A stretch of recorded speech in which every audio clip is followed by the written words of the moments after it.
Welcome back to the second season of To Lose the Veil.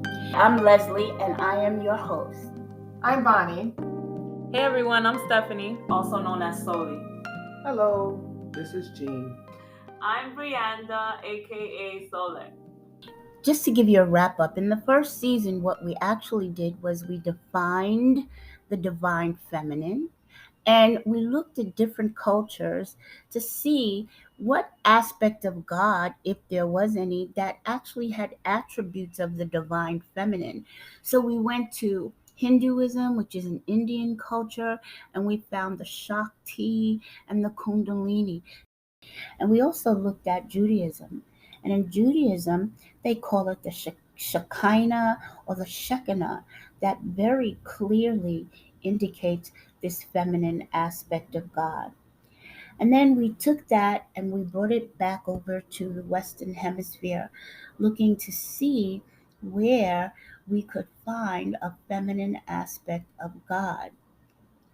And the closest that we got to that aspect was the Holy Spirit. So, is the Holy Spirit the feminine aspect of God? In this season, what we really want to talk about is our relationships and our conditioning about God. So, we're going to have 2 or 3 sessions where we explore some of these questions. This is our section on God and who is God to you. Everything. That's my answer. Did you always feel that way or did that come more recently? For me, it started off as a question more than a belief. I grew up Catholic and I used to go to Saturday school and I was taught, I don't know where I picked it up. Actually, I don't know if it was taught that God was a man in the sky. And and then you get on a plane and you're looking for God. It's like, okay, so where is he? And he could see everything that's going on. So I'm like, okay, so how big is he then? Mm-hmm. So I always had these questions that were not answered. And everything that, not everything, but a lot of the things just didn't make sense to me. And now I understand from my perspective God to be everything. I see everything around me as a mantle that's created out of the same thing, whether it's wood or steel or whatever, is all the same to me, is how I see it. How did you get there? Ever since I was young, I had this experience where right before I fell asleep, I would feel like I was being rocked internally. I'm just like, well, what is this? And like this lightening up right before I fell asleep. I did ayahuasca a few years ago and I had the same feeling. So things just started clicking in that way where like I started feeling the vibration, like the particles, everything just being the same internally and externally. What was the question? How did I come to that conclusion? I came to that conclusion just like internally on my own, how I felt. Just like a knowing? Yeah. Just by my trip. And doing and I've done psychedelics a lot, mushrooms and it just kept, what's the word that I'm looking for? It's like a synonym to proving. Like it just kept showing me like, yeah, this the same thing. This exactly like this belief that you have is what it is. Like That's it just a confirmation. Confirming. Exactly. Yes. That's the word. It just kept confirming. Wow. What it is that I felt. So I came to the conclusion on my own and then I had confirmation just based off of like the things I would read, the way that other people felt. And so I understood or I understand. Well, my answer was totally different because I don't truly know what God really is. I know that we have developed beliefs. I don't think we truly know who God is or what God is. I do believe He is in everything, but I think it's beyond our real comprehension of what God really is. So how God influenced my life growing up is, I was baptized.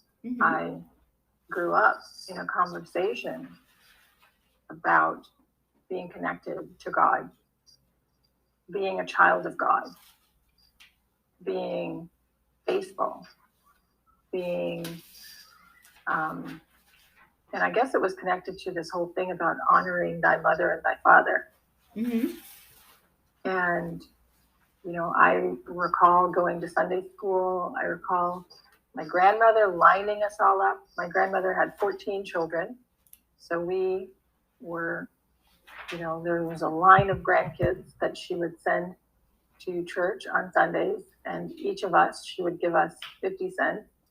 And, now that I think about it, in those days, maybe that was quite a lot actually for her to contribute and to tithe.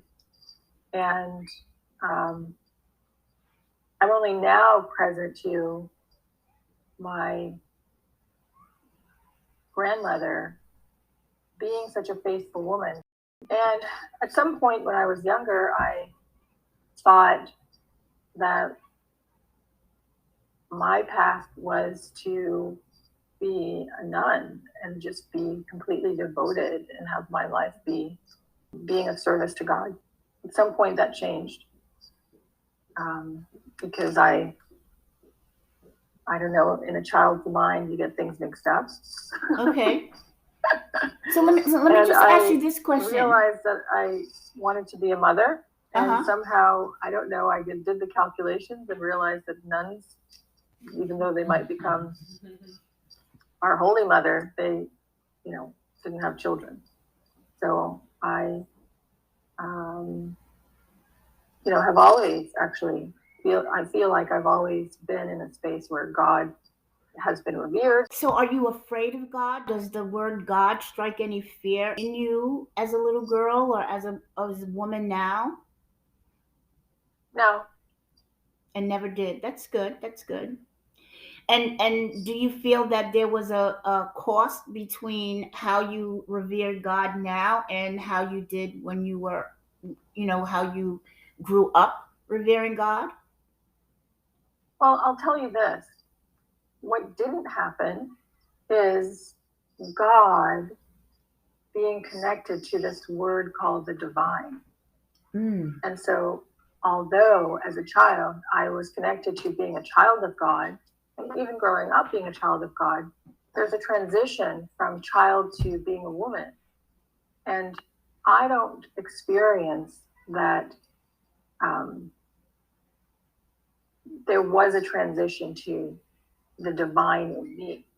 To me, there's a whole different world. There's a whole world that gets created when I say, like, the divine, or that I am part of the divine, or I have divinity. There's just like a whole different world. Yeah. Versus being a child of God. Yes, I can relate to that. Anybody else want to jump in and answer some of these questions? About God? Mm-hmm.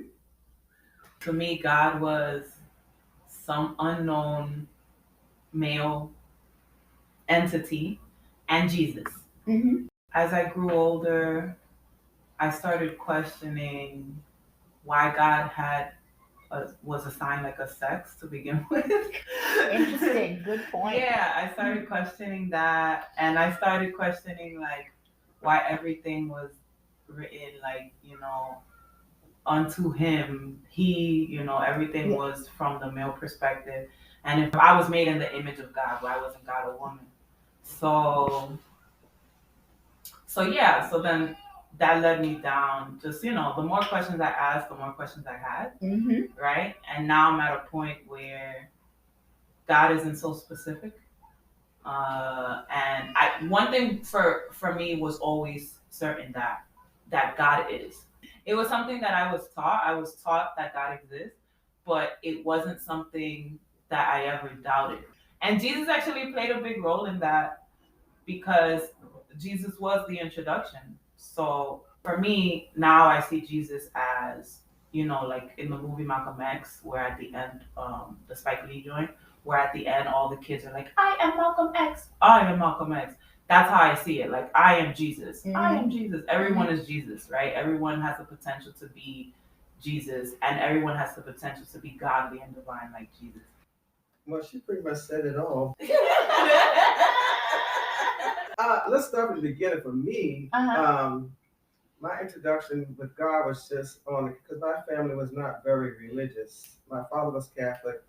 My mom, I guess you could say maybe she was Protestant or Baptist, but we didn't go to church on the regular. I did go with my father on some occasions to Catholic church, you know.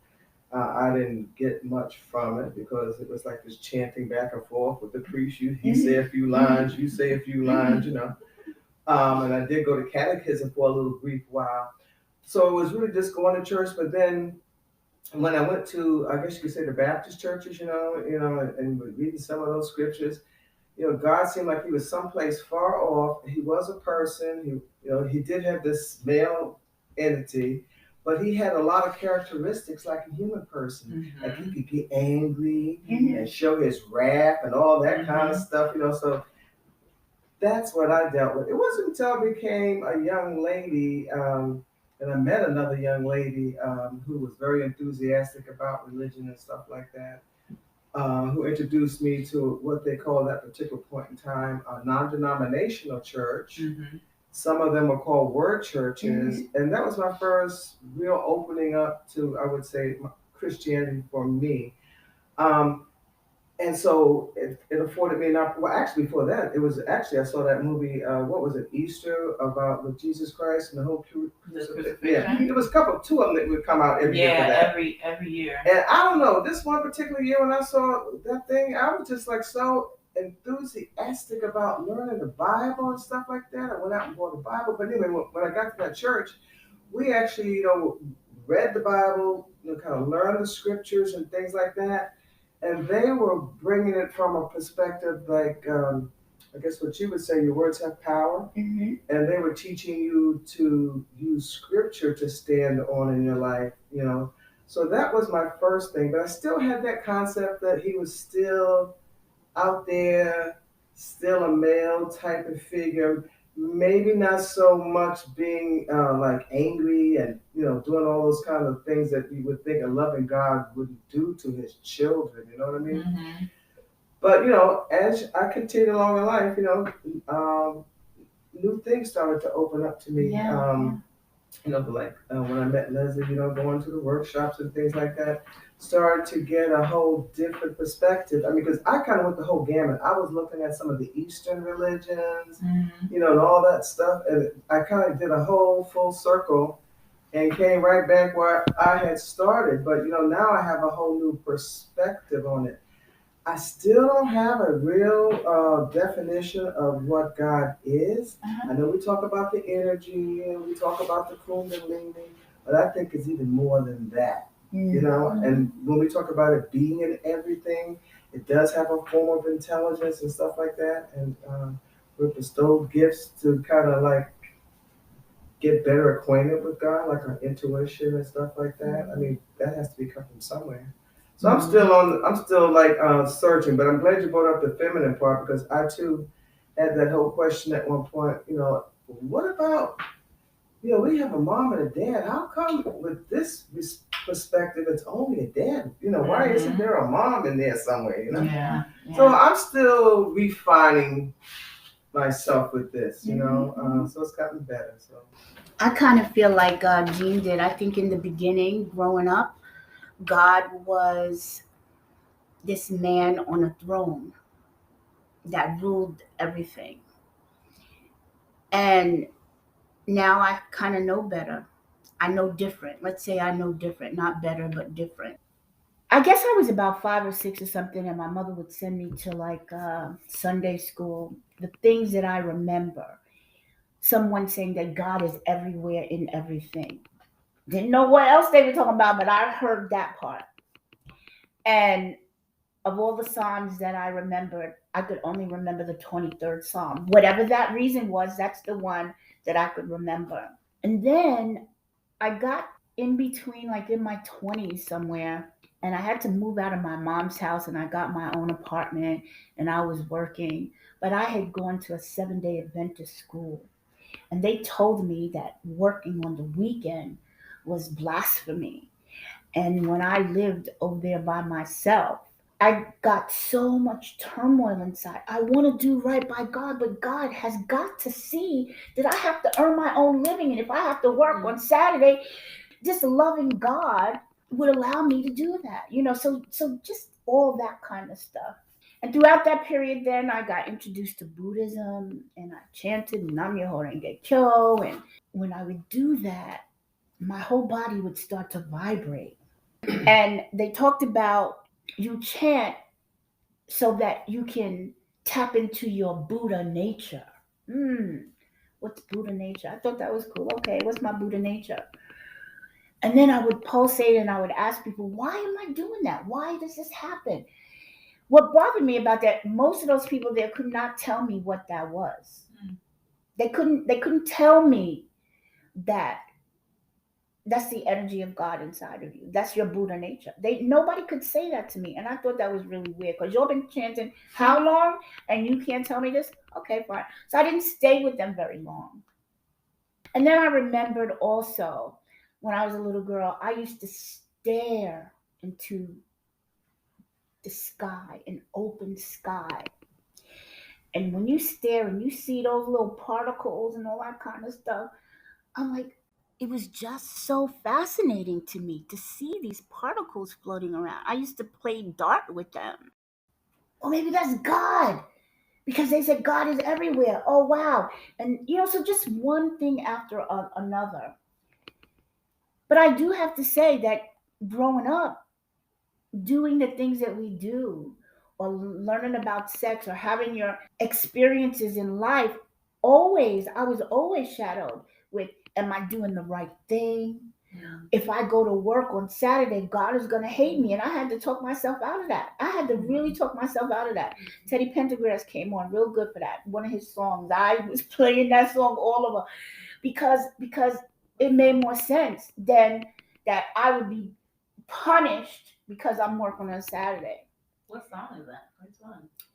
Life is a song worth singing. Why don't you sing it? Only you generate the power to decide what to do with your life. And you're a fool if you think you're helpless. You control destiny with your mind. Man, damn. I played that song like it was all right. I was on Ocean Avenue, 21, 22 years old, tossing and turning within myself, and I heard that. That was it. That was it. Well, what really pulled everything together for me was meeting Dr. Smith Ford. I was a new therapist, maybe 5 years out, but I hadn't really gotten worked on. I had a massage since I graduated school. And in our first session, all he did was cranial work. And after it, I kind of told him I really wanted to do what he does. Really meaning that I wanted to have such a profound impact on people's lives. He was the one who said to me, God is in the body, and I'm going to show that to you, Leslie.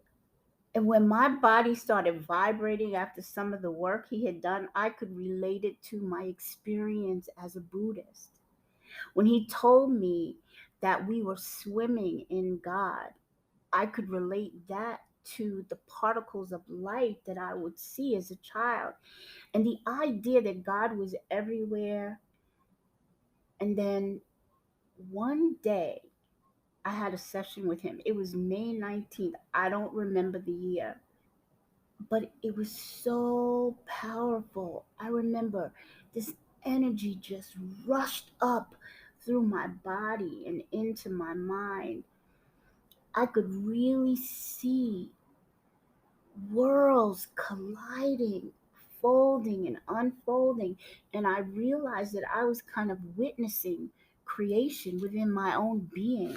I was part of the volcanic eruptions forming and erupting again, and all in this vast darkness amid sparks of light. How do I feel about God now? I'm so excited. I get excited about the prospect of that. God is so in the body. You can feel it. It is palpable. You can say, I am the resurrection and the life and feel something actually move, that just turns me so on. So we do want to continue this conversation about God, our conditioning around it. So we will be back. And you know what? This time around, we're going to really invite you to send in your thoughts, any comments, anything you might want to share about your ideas about this. Till later. Thanks. Bye.